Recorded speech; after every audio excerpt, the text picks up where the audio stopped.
happy celebration ọmọ Nàìjíríà bàtà at 65 tàti ń bẹ̀rù òmìnira ó lọ́wọ́ èmi àti ẹ kájọ tó ń ṣe o àṣìyá wa ò gbọ́dọ̀ ó kágbé lárugẹ. happy celebration ọmọ Nàìjíríà bàtà at 65 tàti ń bẹ̀rù òmìnira ó lọ́wọ́ èmi àti ẹ kájọ tó ń ṣe o àṣìyá wa ò gbọ́dọ̀ ó kágbé lárugẹ. a ò lè máa bá báyìí lọ lórílẹ̀‐èdè wa Naija kò sì lè máa rí bẹ́ẹ̀ lọ lórílẹ̀‐èdè wa sẹ́ ẹ̀dẹ̀ lè máa rí bẹ́ẹ̀ lọ ó dà mí lójú ẹ jẹ́ ká lọ mú sùúrù Naija ń bọ̀ wá dá kòtò tó níbẹ̀rẹ̀ láyé tí kì í lópin.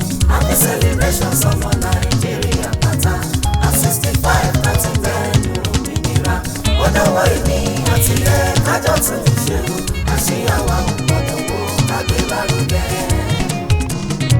Naija kan ṣe bẹ́ẹ̀ ni ó máa di rọrùn gbogbo nǹkan tá ń dojúkọ ló máa di tọ̀sẹ̀. No condition is permanent ká máa sọ̀rọ̀ etí o lálá tó bá ròkè láyé ilẹ̀ ló ń bọ̀. happy celebration ọmọ Nàìjíríà pátá at 65 láti bẹ̀rù òmìnira ó dọ̀wọ́ èmi àti ẹ kájọ tún ṣe o àṣeyàwó gbọ́dọ̀ wo kágbé lárugẹ. èmi ti gbàgbọ́ wípé ó máa dá Naija ṣì máa dùn yùn gbà tá a lárinrin sùúrù pẹ̀lú faradà ló yẹ ká ṣe oúnjẹ ọjọ́ kan òtò mọ́mọ́ tó gbẹ̀sanra slow and steady ló máa kẹsẹ̀ járí ló jẹ́ kémi gbàgbọ́ wípé ó máa dá. èmi ti gbàgbọ́ wípé ó máa dá Naija máa dùn yùn gbà tá a lárinrin oúnjẹ ọjọ́ kan òtò mọ́mọ́ tó gbẹ̀sanra ló jẹ́ kémi gbàgbọ́ wípé ó máa dá. gbogbo ọmọ Naija kákìrà wa kú ìrọ́jò ẹbí wa tọjọ́ wọn ò ní ọjọ́ pọ̀ rẹpẹtẹ. ọmọ Naija kákìrà wa kú ìrọ́jò ẹbí wa tọjọ́ wọn ò ní ọjọ́ pọ̀ rẹpẹtẹ. ìmọ̀ tó ti bàjẹ́ fógún ọdún ìfẹ́ kan ti ṣe tọkàn ṣọmọ́gbọ́n láwọn mi kò lè ṣeé ṣe àkànní ọmọ tó pọ̀ láwọn kí ló ti wá jẹ́ Naija ò dá àwọn àgbọn fúnra wa kí ni contribution wa o àkànní ọmọ tó pọ̀ láwọn ẹ jẹ́ ká máa ṣe jẹ́jẹ́ àwọn ìjọba wa wọ́n gbìyànjú ọmọ iná pọ́jọ́ ká lọ sùúrù ní ká máa ṣe Naija ṣì máa dà kúta mi lójú èyí là ó jẹ èyí là ó jẹ èyí là ó jẹ èyí là ó jẹ lógiri jẹ lábọ́ ọjà èyí là ó jẹ èyí là ó jẹ.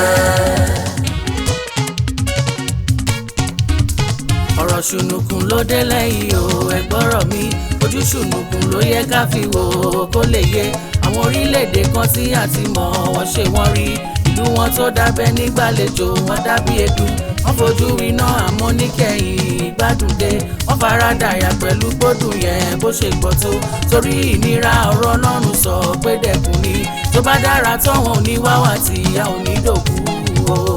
Ṣọlá vibrator. ọ̀rọ̀ tó wà nílẹ̀ yìí o ọ̀rọ̀ tó wà nílẹ̀ yìí kàkà kí safari kì í ṣe tẹ́lẹ̀yàmẹ̀yà tribalism ò lè gbé wa débi kan ìran ewúrẹ́ má sọ pé òun ò bá gùn tán kàgùntàn náà má sọ pé òun ò bí dúdú káfọwọ́sowọ́ ló lè mú rìsọ́ọ̀tì wa Giant of Africa ká máa lọ dèrò ẹ̀yìn. Naija sì máa dùn ó Ìṣọ̀lá Naija sì máa dá ó dẹ̀ sì máa dùn tí gbọ́ngbọ́n máa kàn sí ìyẹn ní premonition tí mo gbé sọ́kàn mi ti pẹ́ o ẹ̀kọ́ Naija ṣojú mímú ń bọ̀ wá ìkọlà ń ta ní bójì iná tán lóde wá táwùsá ti Ìgbò pẹ̀lú Yorùbá ẹ bá fi mọ̀ ṣọ̀kan inú kálukú àdùn torí tá a bá sókun tá a ti ò bá jiná ó di dandan nígbẹ̀yìn àmárò mi ẹ̀mú ohun gbogbo ń bọ̀ wá dẹ̀rọ̀ ní lórí ilẹ̀ èdè wa. bóyá ẹja gbàrúkú tira ìlú wa ó lè dá ó tó rò mìnìmìnì bí omi àfọwúrọ̀ pọ̀. bóyá ẹja gbàrúkú tira ìlú wa ó lè dá ó tó rò mìnìmìnì bí omi àfọwúrọ̀ pọ̀. ààrẹ orílẹ̀-èdè yìí táwa ló sọ pé ṣe o àwọn lọ́tẹ̀ ní lẹ́yìn ọdún méjì bàbá ti ṣiṣẹ́ àṣírí. wọ́n ti ṣàwọn títì tí wọ́n ti abandon bàbá ti san gbèsè tẹ́nìkan ò san rí. empowerment tí wọ́n tún ń ṣe olóǹkà o allocation fáwọn governors kò kéré. This message is from the Progressive Coalition.